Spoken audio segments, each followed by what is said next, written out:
I'm delighted to welcome you to this event and to be able to speak to you at this event today and to talk about accounting careers, careers in accounting and finance. So I'm a lecturer at the accounting and finance discipline here at NUI.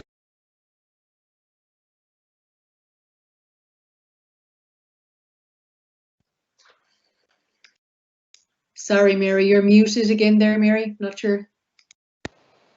Hi, I'm so sorry. I'm not sure how I'm muting myself. One moment and I'll just fix that. Yeah, I think I should be okay now. Okay, apologies everybody.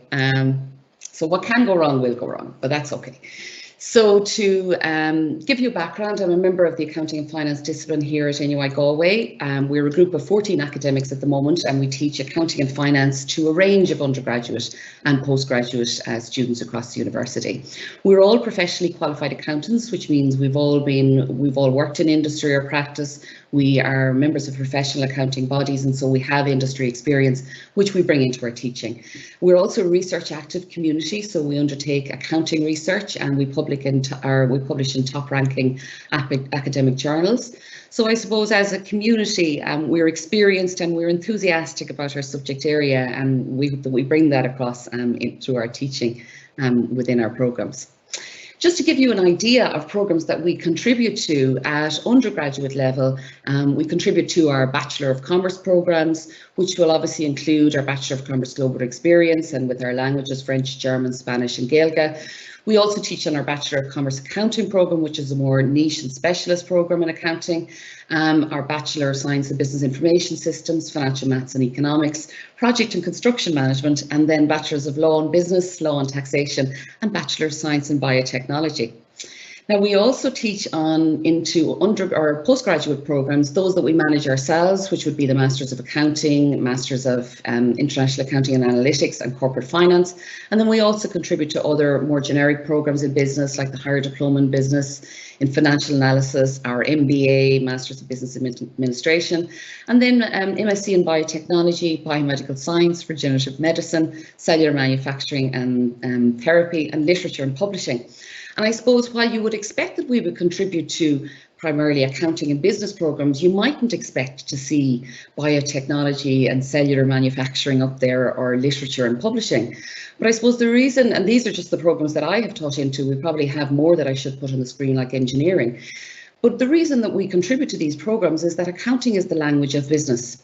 And whether you are working in a retailer, or you're working in a bank, or you're working in the public sector, or you're working in a theatre, or you're working for a pharmaceutical company, what they have in common is they will have to manage funds, they will have to attract funding, they will have to pay employees, and accounting is the way in which we communicate all of those tasks. And so it is important that accounting is taught on those programmes as well. If we were to Google what are accountants, so into the search engine Google, I put accountants, are accountants, and it comes up with the list: smart, boring, rich, in demand, happy, or in demand in Canada. And so what I wanted to do was just bring you through this morning a couple of kind of looking at those in a little bit more detail. So are accountants smart? Yes, I think we are smart, and we're certainly well qualified or well educated in our subject area. So for us to use the term accountant, generally when we refer to accountants, we're referring to members of a professional accounting body, whether that be Chartered Accountants Ireland, ACCA, CIMA, CPA, or the Institute of Taxation. We're all members of professional accounting bodies, so we have a professional qualification, and usually that's on top of an undergraduate degree, maybe in business, or a postgraduate degree, maybe a master's as well. So certainly we are well qualified and well educated in our area, and generally if you embark on maybe an accounting degree or a business degree, you probably have 2 or 3 more years of exams in front of you on completion of that, and that depends on what subject choices you take and what exemptions you get from those professional accounting bodies after your study with us, and we have a lot of exemptions from our programs. In addition, many accountants will take further post-qualification specialisation. So for example, I might be a member of Chartered Accountants Ireland as an accountant first, and I might then take a specialisation in taxation and become a member of the Irish Taxation Institute. We often get asked, or we often get told, oh, you must be very good at maths, you must be a genius at maths. You definitely don't have to be a genius at maths to be an accountant. You have to like figures, yes, but certainly you don't have to be a genius at maths or have honours maths at Leaving Cert level to be an accountant. Look, we have computers, we have calculators, we have spreadsheets that take care of a lot of the information in the background. There's an awful lot more to accounting than just numbers themselves. So are accountants smart? Well, what we would always say to you is that if you look at the boardrooms of organisations across the world, you'll see that accountants are there in very significant, important roles and part of the decision-making process. And the FT, in their magazine in June 2018, published an article saying that the CFOs rise to CEOs as companies embrace mergers and acquisitions, that more and more CFOs are becoming CEOs. So very often, if you look at, as I say, that board of directors in companies, you will see that many of the directors have accounting professional qualifications. The Institute of Chartered Accountants in England and Wales estimate that about a fifth of the CEOs of the top FTSE 100 companies actually have a professional accounting qualification. And the economists are actually concerned about the degree of power that accountants have, that chief financial officers are amassing a worrying amount of power. So certainly we are well qualified and we use our qualifications well to advance within organisations and to contribute at a very senior and strategic level within organisations. Are accountants boring? This is something we definitely hear quite a lot. There is definitely a stereotype with accountants that we're boring. And all I can say is that not very many of accountants that I've met are actually boring. And certainly our students are by no means boring. So I think really that is a stereotype. I suppose working with figures and working with computers, there's often that stereotype, but certainly we don't see ourselves as boring. And the roles that we have within organisations, historically we might be seen as being hidden in the back office, the accountant with the calculator or the computer. That's not the case anymore. Accountants must be important members of management teams, and so we're definitely not boring. Now, if you were to look at the movie The Accountant and Ben Affleck's role within that, it certainly wouldn't be considered boring, but I'm not saying by any means that we have roles in any way like that. But it's not the traditional boring perspective of an accountant either. The types of work that we do really are built around problem solving. So our role within organisations is to provide information to make sure that there are effective decisions being made, and then to evaluate those decisions and to help shape strategy of organisations going forward. So we need to be comfortable with numbers. We need to be able to analyse things and come to conclusions at the end of that. But communication is a huge part of our role and is a very important aspect of an accountant's role. So we communicate business outcomes, and we also have leadership roles. So we will manage teams of other accountants, and then, as I say, move upwards in general management within organisation. And so we have to have leadership skills as well. We're certainly, again, often there can be the term creative accounting. Creative accounting is not something that we promote, that it will lead to jail time. So it's very important as part of your studies that you study law and ethics, and you will study that during your time with us to make sure that you're working within the law, that you were doing things that are correct and proper and ethically sound. So certainly we don't want any of our graduates to end up in a position where there'll be jail time or guns. That's definitely not the case. But we are always aware of accounting scandals that are out there, and we work as a profession to regulate and ensure that we are acting professionally and properly. So in terms of career paths, if you decide to pursue a career in accounting, where will you end up, or what opportunities are available to you? So first of all, there's the whole area of practice. So in practice, you might have a number of accountants working together that service a number of clients, and those clients may require an audit to be produced. They may need their tax returns submitted and some advice with regard to taxation compliance and tax planning, and generally overall advisory services like in the area of funding or attracting further investment and effective planning into the future. So that's all within the area of practice. Within industry, then, you could work for larger organisations. So in practice, you might see on the right of the screen here the most famous and largest accounting firms in the world: PricewaterhouseCoopers, Deloitte, Ernst & Young and KPMG. So many of our students would start off with contracts with those firms. Or you could go straight into industry, or you could go into industry later. So industry would be working for the likes of Google, Facebook, CRH, Kingspan. So you're working for organisations as an accountant, again advising them on tax, collating their information in financial roles, reporting and internal audit. So those are different type of roles that you might have. Or you could work in specialised industry, for example in fund accounting.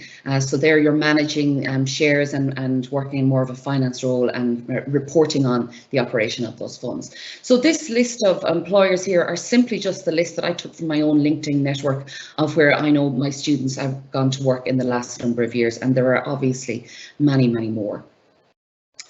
Overall, in terms of career path, what you'll find is this area here, 23% of accountants, and this is taken from a Leinster Society, a Chartered Accountant survey. So 23% of accountants are working in practice, about 62% are working in industry, and then we have a smaller percentage in the public sector, some retired, some on breaks or unemployed, and you know, some will take time to go travelling under normal circumstances, etc.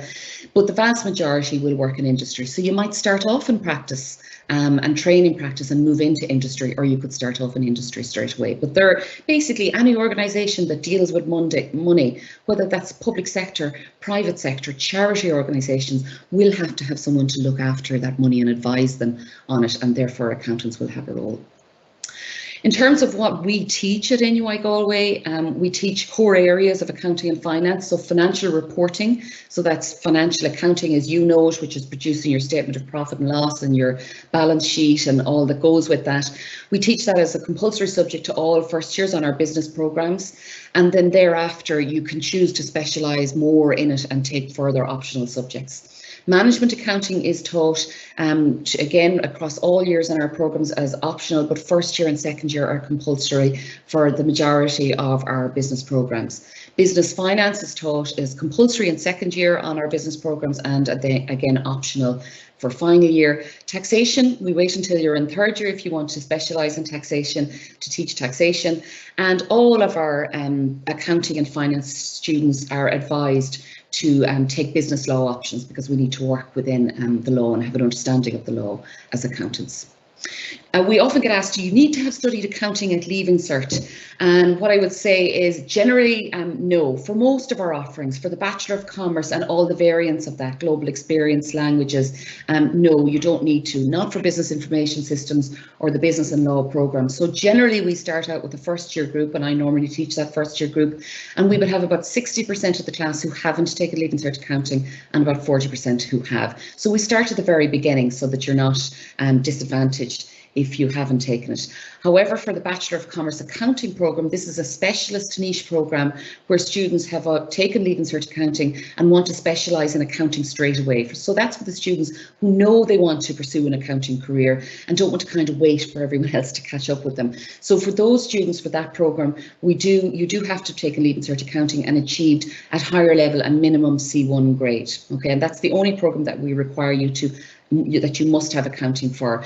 But generally what we would say to you is, if you're in TY now and you're thinking about taking your subject choices next year, if you think you're going to pursue business, it would be a good idea if you could take accounting as an option. If you can't, don't worry, we start at the beginning and you'll catch up, but it would be beneficial to you if you have that option available right now. So the next question is, are accountants rich? And that's again something that there's an assumption made that we are well paid as a profession, and generally we are. So this findings here come from the Chartered Accountants Ireland Leinster survey in 2020. So the average salary package for accountants in that region of Ireland is about 110,000 per annum. If you're newly qualified, you're starting, depending on whether you're newly qualified in industry or coming from practice, but on average, newly qualified start somewhere between 62,500 up to about 70,000, depending on where you start. Okay, and post-qualification, 5 years post-qualification, the average salary is 91,500. So that's not bad. Within a short period of time of leaving university, you will be on a very good salary. So that there's good, I suppose, outcomes in that, in terms of your investment in your education there. Are accountants in demand? Yes, and I suppose what we would have always said is accountants are in demand in good times and in bad. And we certainly found that through the recession from 2009 onwards, that accountants continued. It didn't really hit employment in in the area of accountants. Accountants tended to still be employed and be necessary in the marketplace, and I suppose we expect that to continue. So on average, the big four accounting firms, PricewaterhouseCoopers, KPMG, PwC and Deloitte, between them in Ireland, they hire over 1,200 graduates a year. We have over 40,000 qualified accountants in Ireland and nearly 17,000 student accountants, and that's working in all areas and countries as well. So your accounting qualification is a qualification that can travel. This slide I've just taken from the Graduate Recruitment Survey from 2020 from Grad Ireland, and it just shows you basically the average salary and the ranking for salaries or the ranking of employment of graduates in 2020, and obviously that was an unusual year, but the average starting salary for a graduate in banking or investment banking financial services is about 30,000, and for accounting and financial management, so maybe in practice or in industry, it's just over 27,000.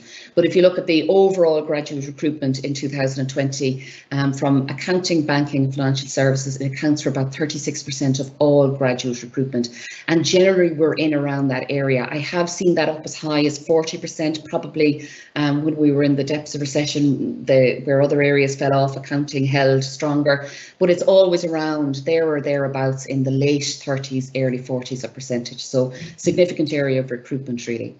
Again, just showing that average of the salary of graduates with degrees, we're talking about, I suppose, from accounting 26 up to 30,000 area on graduation from our programmes.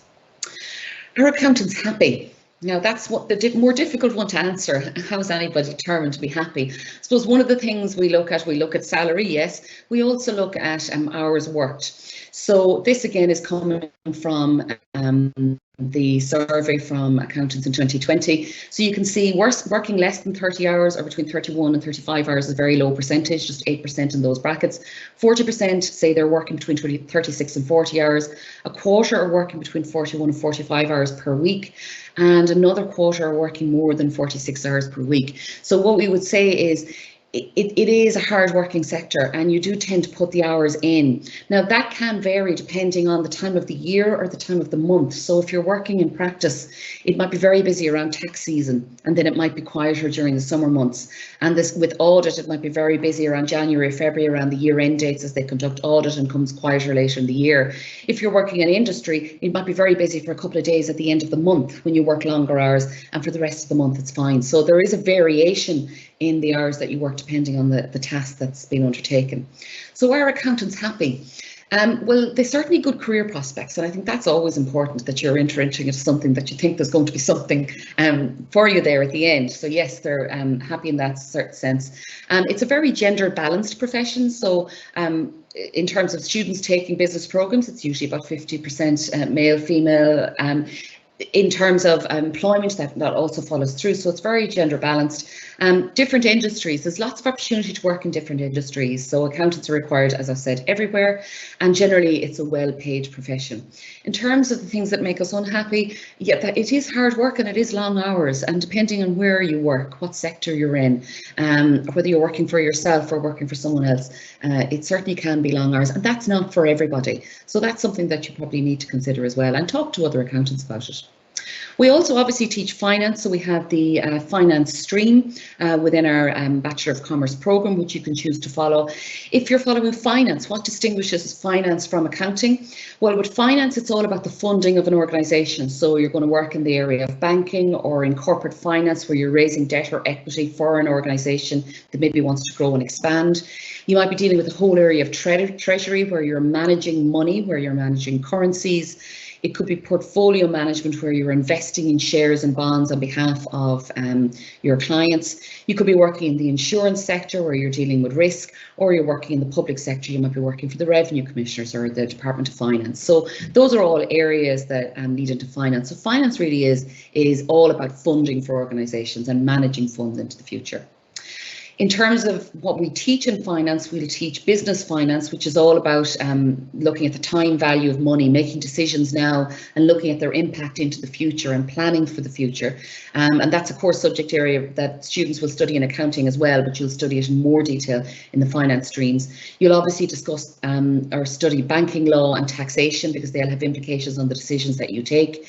You'll study money and banking and economics of financial markets. And again, a lot of these subject areas are optional under the accounting stream as well. So if you're interested in a career in accounting or finance, what should you do? If you're at the point where you're maybe in TY or 5th year and you're still not sure, it's a good idea to look for an internship or a placement with an accounting firm. So, you know, look at your local environment. Are there practices close to you? Could you ask to get experience for a week or 2 weeks? But while you're there, then make sure you talk to the people that are there. Ask them what they do, what their hours are like, what their holidays are like. Careful how you ask people about their pay. They can be a little bit, don't like to discuss pay in Ireland, do we? But certainly it's always good to talk to people who are doing the role, whatever that role is, to get a good idea about it. Chat to anyone of the accounting and finance disciplines. Certainly we're available to talk to you and are only happy to answer your questions. And then with regard to deciding, I think I might want to do accounting, but I don't know. Well, you don't have to make that decision with us if you come into our commerce programs until you hit 3rd year. So, you know, if you know you want to be an accountant, then become accounting might be the route you want to go. But if you think and you're not sure, then definitely BCom is the route, and wait until you're further down the line to make your decision. And with regard to Chartered Accountants Ireland, CPA, Institute of Taxation, you don't have to make those decisions till further down the road again. So your first step is really what you're looking at now, and whether or not you want to pursue a career in accounting and finance. So I'm just looking at the time. I've gone over by 1 minute, but just to say that I'm here to answer any questions, and I'm happy to take those questions now.